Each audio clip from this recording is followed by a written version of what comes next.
अच्छा, प्रभु श्री राम की नगरी अयोध्या के आकाश से निकल रहा हूँ मैं, इसीलिए इतनी दिव्यता का आभास हो रहा है मुझे।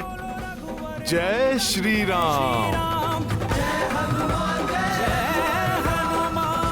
अब शीघ्र ही लक्ष्मण भैया स्वस्थ हो जाएंगे, माता सीता मुक्त हो जाएंगी, फिर उनके साथ ही इस पुण्य धरा का मैं स्पर्श करूंगा।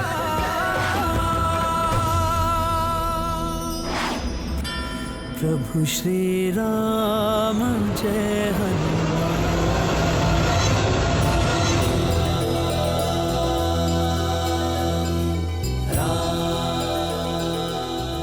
भैया श्री राम, अयोध्या सूनी हो गई है आपके बिना। सूना हो गया है आपके अनुज भरत का जीवन। अब और विच्छोद नहीं सहा जाता। जैसे जैसे आपके वनवास का समय समाप्त हो रहा है, दिन के 4 प्रहर भी 4 युग के समान लगने लगे हैं। कब इन मुरझाए हुए नेत्रों को दर्शन देंगे भैया? कोई समाचार, कोई सूचना नहीं, कहां पर है, कैसे है? कोई समाचार मिल जाता तो भरत के संतप्त मन को सांत्वना मिल जाती।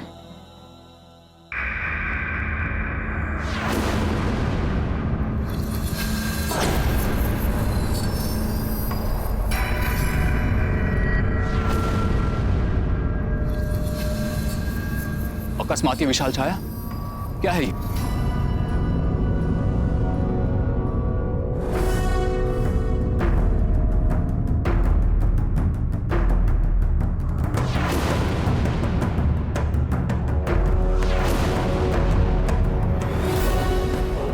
अवश्य ये कोई मायावी दानव है जो इस विशाल पर्वत को लेकर अयोध्या की ओर उड़ता हुआ आ रहा है।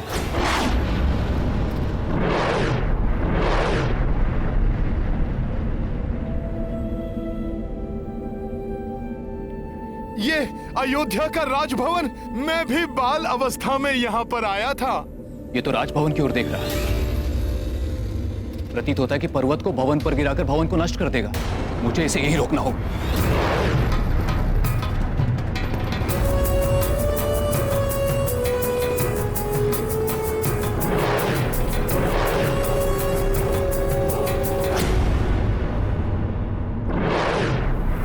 मुझे विश्वास है प्रभु के चरण पड़ते ही ये समस्त अयोध्या नगरी प्रसन्न हो उठेगी। दीपों की जगमग से आलोकित हो उठेगी अयोध्या।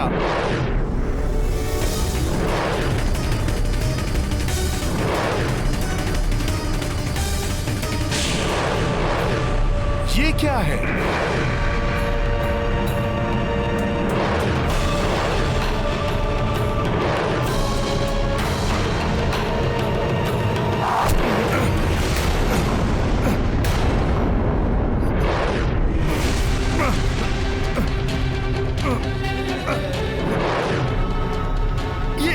ये कैसा दिव्य बाण है जिसका प्रहार मैं भी सहन नहीं कर पा रहा।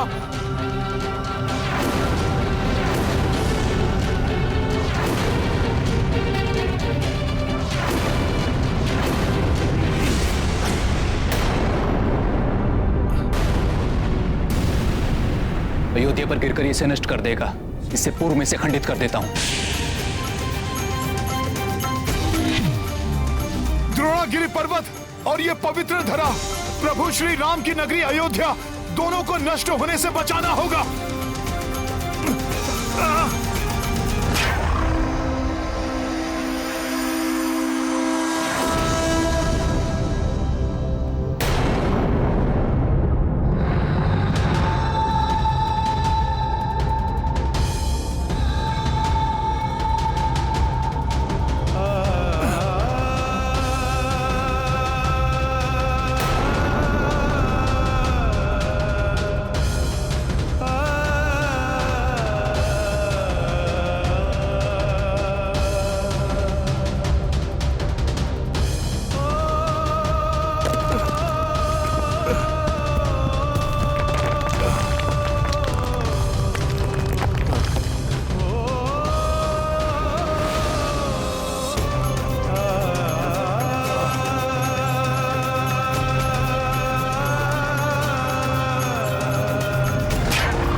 किसी अप्रिय घटना का आभास हुआ क्या?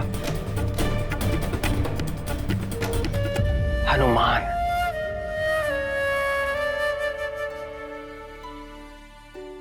क्या हुआ माता? मुझे कुछ अशुभ घटित होने का आभास हुआ। संकट मोचन का सामना भला कोई संकट कैसे कर सकता है? राम कार्य पूर्ण करके ही आएंगे हनुमान। हनुमान विजय के प्रतीक है माता।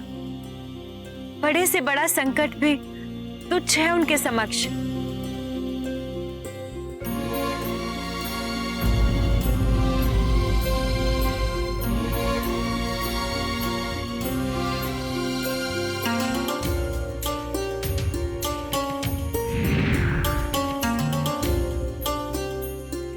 प्रभु श्री राम,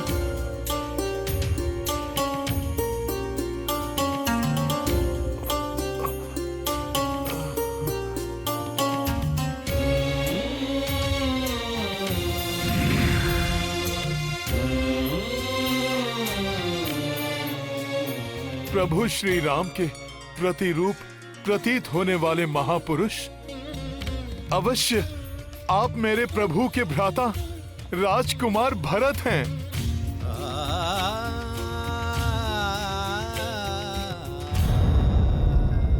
संकट मोचन महाबली हनुमान।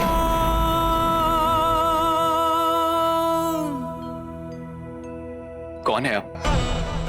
आप मेरा नाम कैसे जानते हैं? और मेरे पिता तुल्य अग्र श्री राम भैया से आप कैसे परिचित हैं? दशरथ नंदन पराक्रमी भरत, मैं प्रभु श्री राम का अनन्य भक्त, उनका सेवक हूं। मैं उन्हीं के कार्य के लिए निकला था। भैया के कार्य के लिए?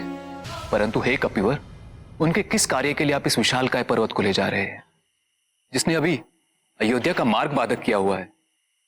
भैया भरत, मैं आपको विस्तार से बताता हूं।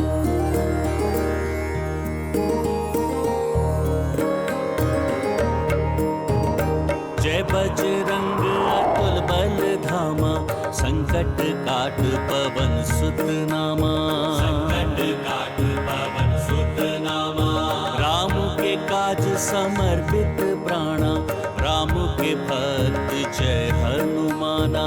राम के भक्त जय हनुमाना। संकट लक्ष्मण प्राण पे आए, हनुमत द्रोण गिरि को उठाए। पर्वत ले उड़े पवन सुताई। पर्वत ले उड़े पवन सुताई, देखी देव देवी हर साई। राम के काज समर्पित प्राणा, राम के भक्त जय हनुमाना। राम के भक्त जय हनुमाना। रावण हर ली जानकी माई, सुग्रीव मित्र भय रघुराई। सुग्रीव मित्र भय रघुराई। सिंधु पार रणमहक्षत लक्ष्मण। सिंधु पार रणमहक्षत लक्ष्मण, जाके लाए जाऊं सजीवन। राम के काज समर्पित प्राणा, राम के भक्त जय हनुमाना। राम के भक्त जय हनुमाना।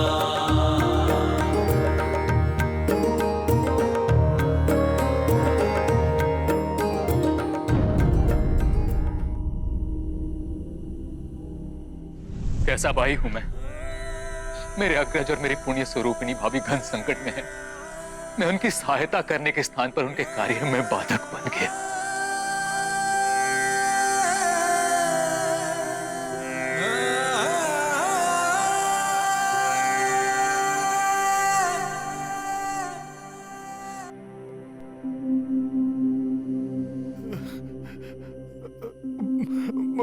मुझे क्षमा करें, ये दुखद समाचार देकर मैंने आपको विचलित कर दिया, परंतु मुझे पूर्ण विश्वास है, यदि भोर होने के पूर्व मैं द्रोणागिरि पर्वत के साथ वहां पहुंच गया तो भ्राता लक्ष्मण पुनः स्वस्थ हो जाएंगे।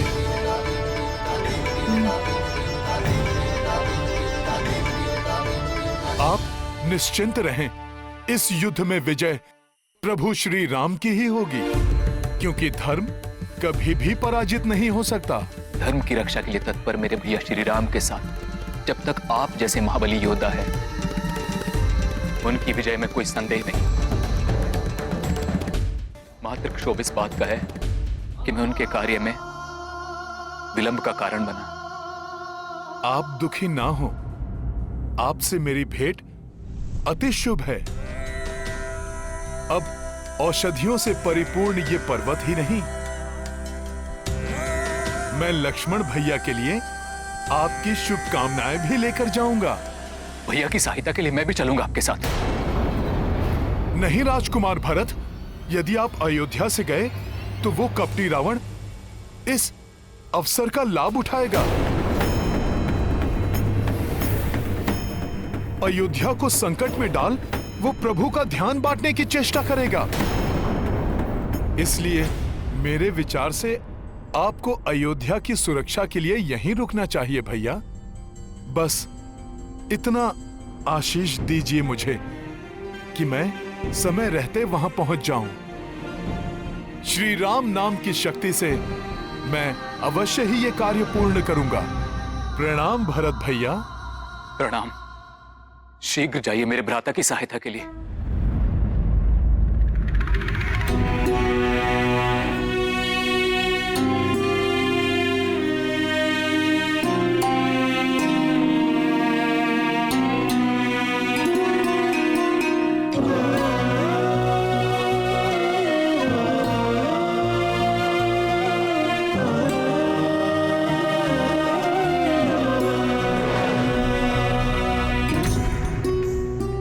वो देखिए हनुमान।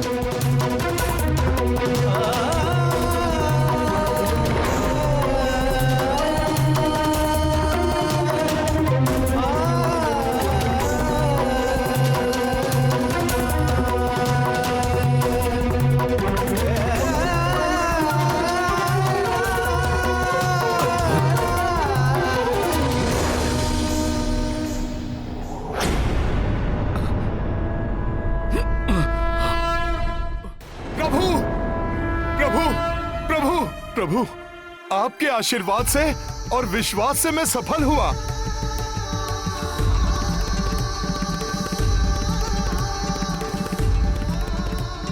आप विलक्षण हैं, महान हैं हनुमान। रक्षराज सुषेण को लेने गए तो उन्हें गृह समेत यहाँ लेकर आ गए। औषधियों के साथ राजकुमार भरत की शुभकामनाएं भी लेकर आया हूं प्रभु। भरत,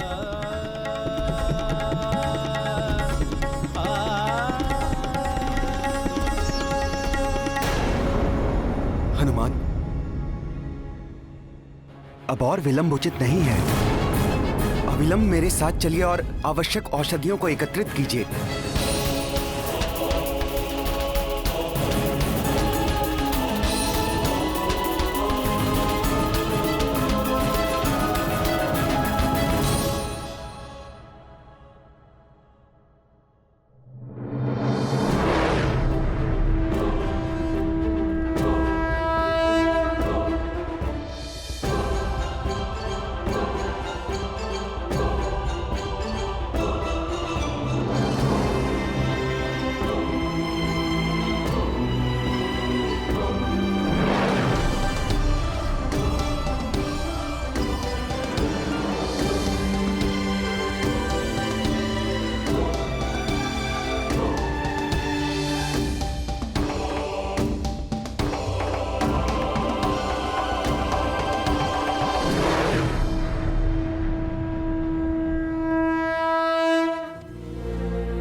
मुझे शुभ संकेत प्राप्त हो रहे हैं।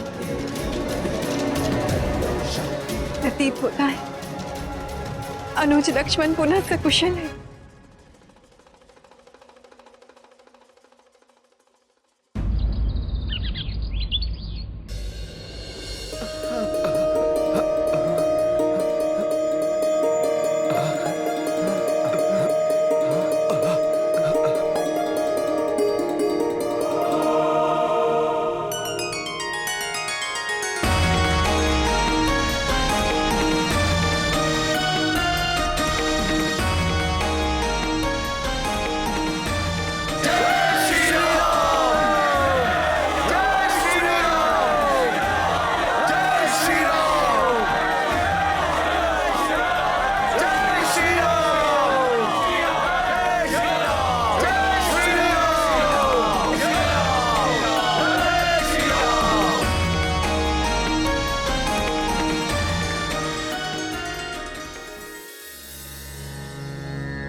मेरे पराक्रमी शूर अनुज,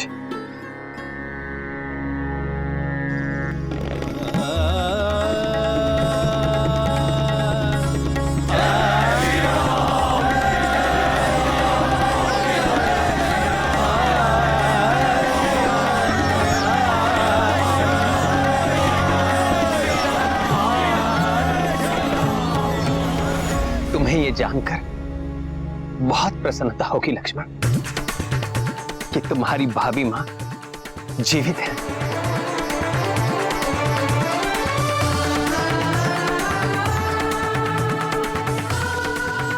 हाँ लक्ष्मण भैया, जो मैंने देखा था वो सब माया थी। माता पूर्णतः स्वस्थ और सकुशल हैं।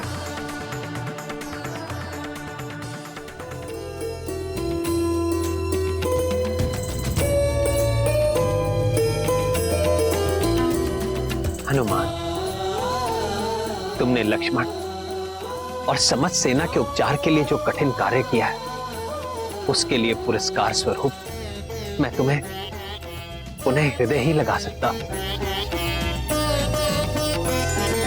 राम राम राम श्री राम राम राम राम श्री राम राम राम राम श्री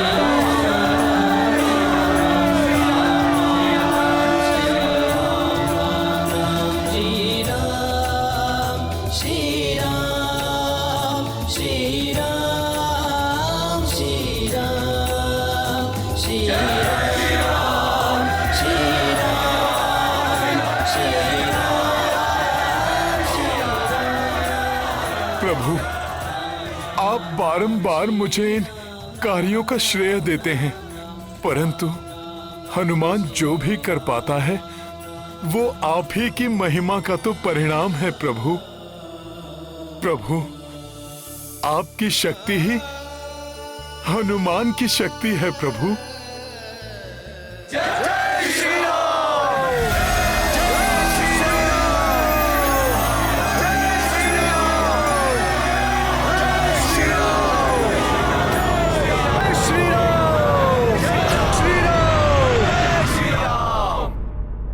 ये स्वप्न है या सत्य है? नहीं, स्वप्न ही होगा।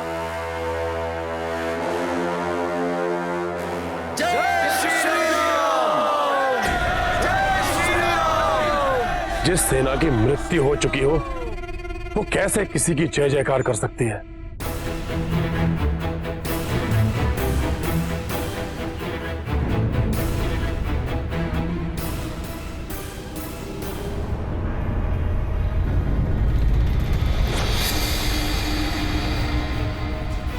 इसका अर्थ है काल नेमी असफल हुआ।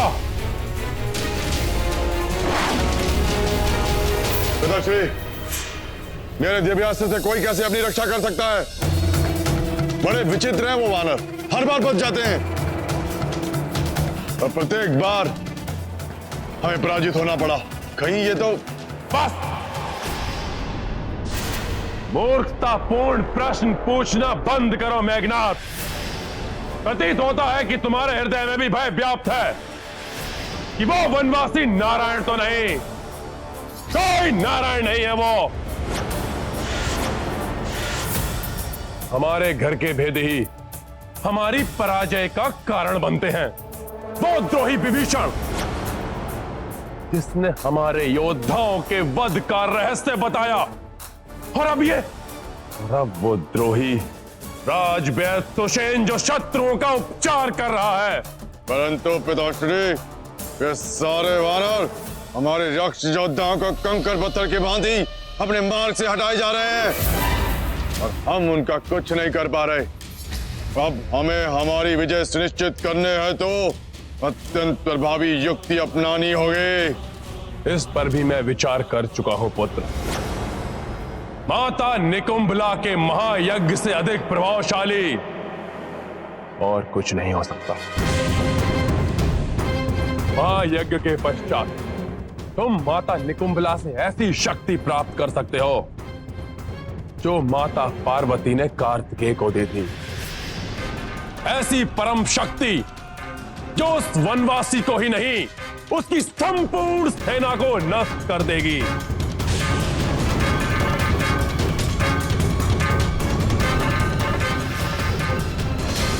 उचित है पिताश्री।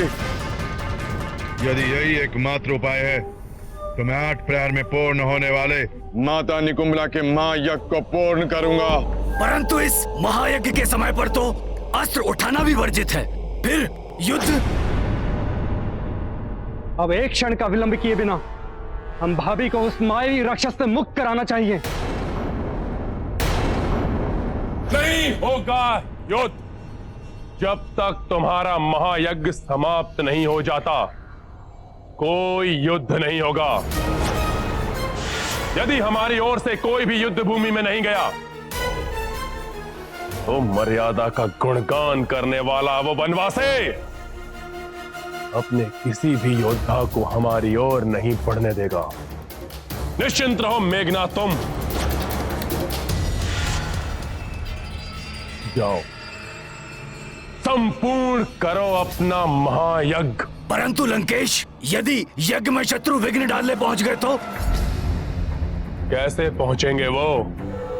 मेघनाथ ये यज्ञ सुरक्षित और दुर्गम महानिकुंभला पर्वत पर करेगा, जहां आकाश मार्ग से भी नहीं पहुंचा जा सकता और पाताल मार्ग मेरे और मेघनाथ के सिवाय किसी को ज्ञात नहीं।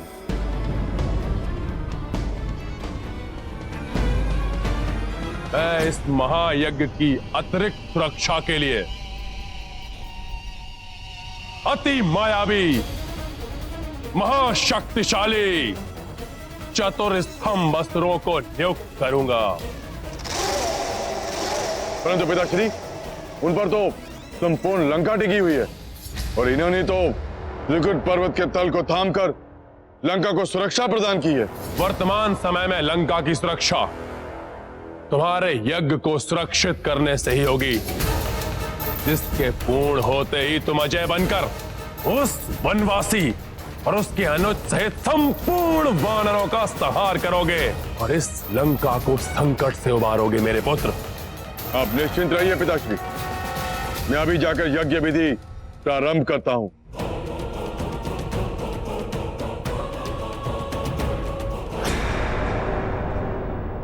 शत्रुओं के शिविर में अपने गुप्तचर स्थित करो, जो मुझे वहां होने वाले प्रत्येक क्रियाकलाप की सूचना दे सके।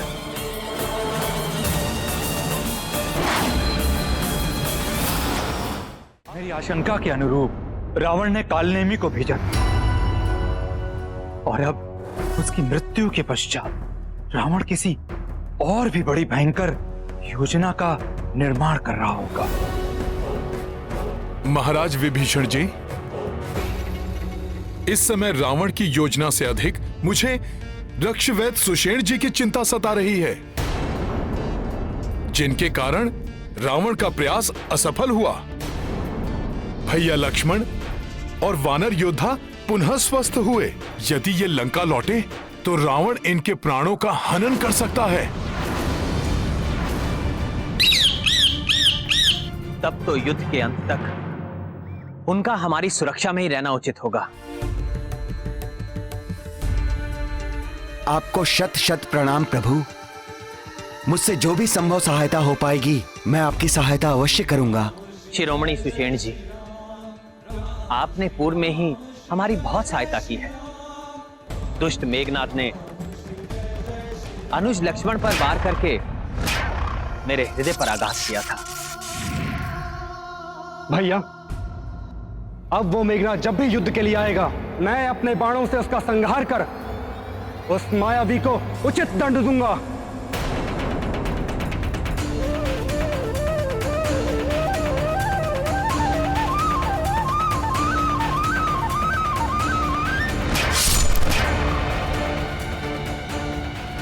माया के कुचक्र को रचने में मेघनाथ की सहायता करने वाले दुष्ट विद्युत जिह्वा ने माता सीता के मायावी रूप को उत्पन्न कर मुझे भ्रमित करने का दुस्साहस कर मुझसे व्यक्तिगत शत्रुता मोल ली है, जिसके दंड स्वरूप मैं उसका वध करूंगा। मैं उसका वध करूंगा। मैं उसका वध करूंगा।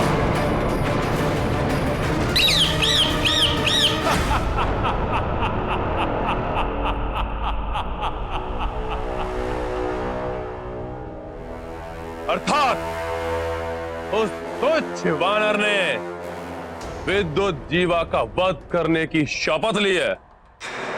उस तुच्छ वानर के क्रोध का लाभ अवश्य उठाएगा ये रावण। अब विद्युत जीवा की माया ही उस तुच्छ वानर को भ्रमित करेगी। परंतु उससे पूर्व मेघनाथ का यज्ञ निर्विघ्न रूप से पूर्ण हो जाए, तब तक तुम उस वनवासी और उसकी सेना पर दृष्टि रखोगे, और जो भी महत्वपूर्ण समाचार हो वो मुझे लाकर दो।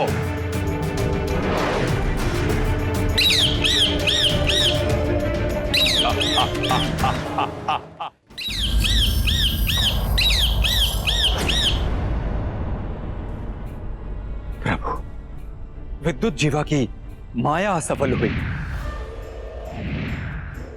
मेघनाथ का ब्रह्मास्त्र निरस्त हुआ। काल नेमी का कालकूट विष कोई हानि नहीं पहुंचा सका, तब भी लंकेश शांत है। इसका एक ही अर्थ है, किसी और कपट योजना का निर्माण अवश्य कर चुके हैं।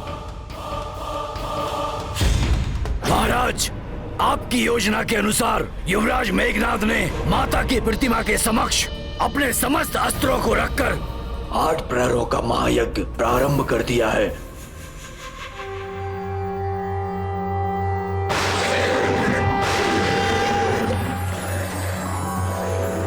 ओम ऐं ह्रीं क्लीं चामुंडाय विच्चे। ओम ग्लौं हुं क्लीं जूं सः ज्वालाय ज्वालाय ज्वल ज्वल प्रज्वल प्रज्वल। ऐं ह्रीं क्लीं चामुंडाय विच्चे। ज्वल हम सं लं छं स्वाहा। महाराज, आपके आदेशानुसार युवराज मेघनाथ के यज्ञ की रक्षा हेतु पर्वत के चारों ओर चतुर स्तंभासुरों को स्थापित कर दिया गया है। नील स्तंभासुर उत्तर दिशा की रक्षा करेगा, क्रोध स्तंभासुर पूर्व दिशा की ओर, दंत स्तंभासुर पश्चिम दिशा और महास्तंभासुर दक्षिण दिशा की ओर अपनी दृष्टि रखेगा। परंतु क्या योजना बनाई होगी उसने, और उसकी योजना को निष्फल करने के लिए क्या करें हम? जब तक रावण अपनी योजना उजागर नहीं करता, तब तक हम प्रतीक्षा के सिवा और कुछ नहीं कर सकते। प्रतीक्षा करो, करो प्रतीक्षा उस क्षण की वनवासी, जब 8 प्रहर के महायज्ञ के पश्चात तुम्हारी मृत्यु बनकर आएगा मेरा पुत्र मेघनाथ।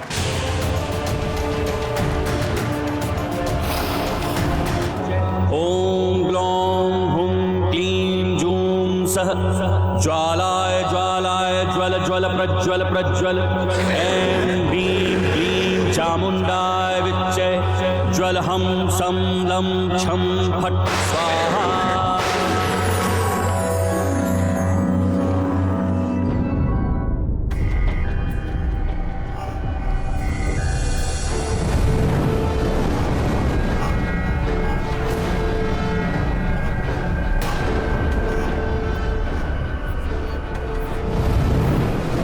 मुझे प्रतीत हो रहा है जैसे कोई हवन अग्नि के समक्ष महाजाप करके अति विनाशक शक्ति को साधने की चेष्टा कर रहा है। फिर तो अवश्य रावण के कहने पर मेघनाथ ही महायज्ञ कर किसी संहारक शक्ति को प्राप्त करने का प्रयास कर रहा होगा।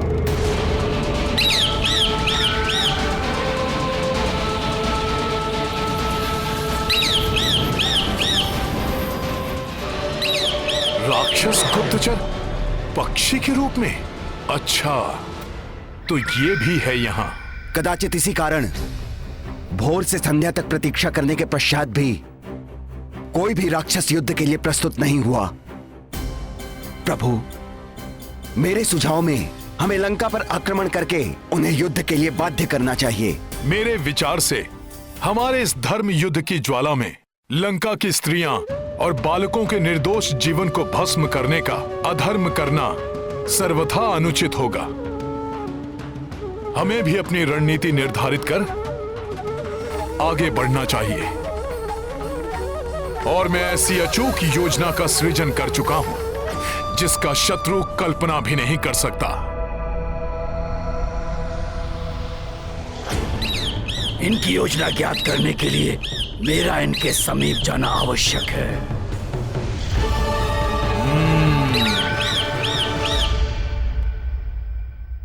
सखा,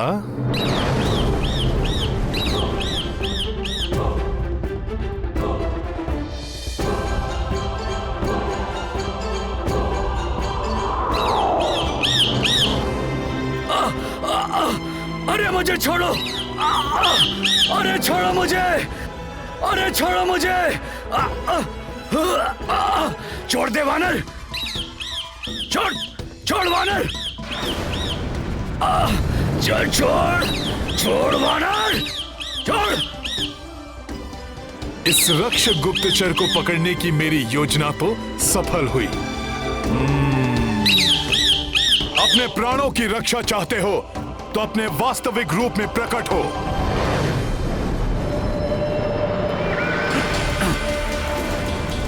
छोड़ दे वानर, मुझे छोड़ दे।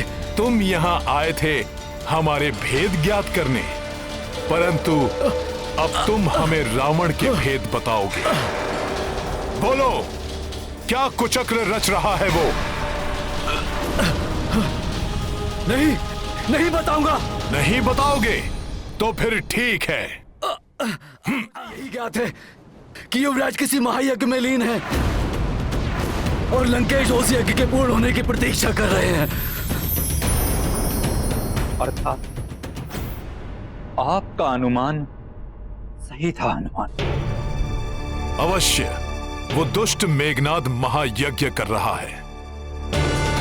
ऐसा महाघाती मायावी अस्त्र प्राप्त करने की चेष्टा कर रहा है जिससे भयंकर ज्वालामुखी के समान शक्ति उत्पन्न कर वो हम सबका संहार कर सके।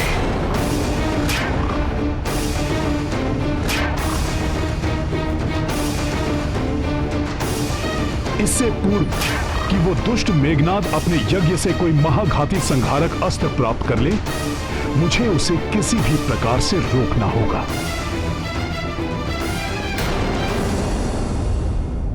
छली और कपटी प्रवृत्ति के मनुष्य अपना कुकर्म नहीं छोड़ते और सज्जन एवं उदार प्रवृत्ति के मनुष्य अपना धर्म